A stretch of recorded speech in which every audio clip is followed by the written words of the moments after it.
श्री गणेशाय नमः। कार्तिक मास महात्म्य 23वां अध्याय। नारद जी ने राजा पृथु से कहा, हे राजन, इसी कारण के उद्यापन में तुलसी की जड़ में भगवान विष्णु की पूजा की जाती है। तुलसी का मूल प्रदेश भगवान विष्णु को प्रसन्न करने वाला है। हे राजन, तुलसी का पौधा जिस घर में वर्तमान है वह घर तीर्थ स्वरूप है और उस घर में यम के दूत कभी नहीं आते। सब पापों का नाश करने वाला, अभिष्ट फल को देने वाला है। जो मनुष्य तुलसी का पौधा लगाता है वह यमराज को नहीं देखता। भगवती नर्मदा का दर्शन, गंगा स्नान व तुलसी के पौधे के संसर्ग, यह तीनों पुण्यप्रद है। तुलसी का पौधा लगाने से, सींचने से, दर्शन से और तुलसी को छूने से कामिक, वाचिक, मानसिक आदि संपूर्ण पाप नष्ट हो जाते हैं। जो प्राणी तुलसी के दल से भगवान शंकर का पूजन करते हैं वह पुनः गर्भ में नहीं जाते। निसंदेह वे जीवन मुक्त हो जाते हैं।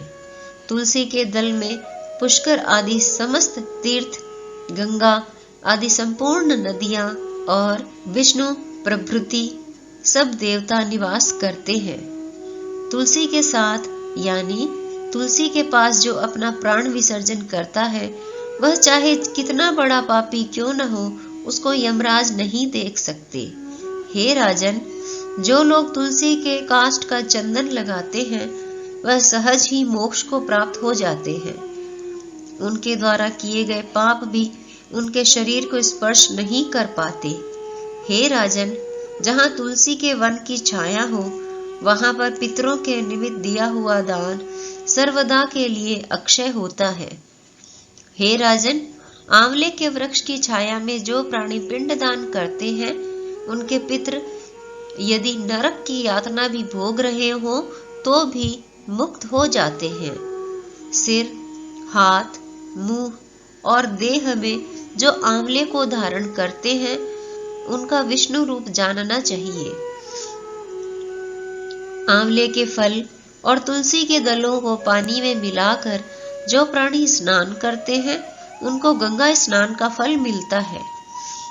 जो मनुष्य आंवले के पत्तों और फलों से देवताओं का पूजन करते हैं उनको स्वर्ण मणि और मोतियों द्वारा पूजन का फल प्राप्त होता है।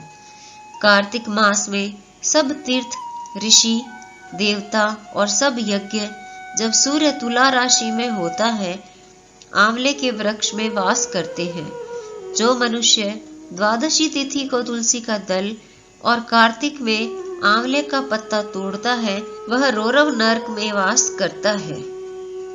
जो कार्तिक में आंवले की छाया में बैठकर भोजन करता है उसके अंत संसर्ग में सब दोष नष्ट हो जाते हैं। कार्तिक मास में जो आंवले की जड़ में भगवान विष्णु का पूजन करता है उसको श्री विष्णु क्षेत्रों के पूजन का फल प्राप्त होता है।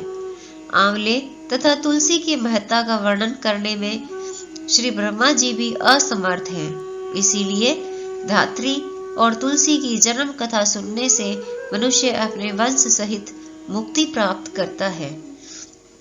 इसी के साथ कार्तिक महात्म्य का 23वां अध्याय पूर्ण हुआ। जय श्री कृष्ण।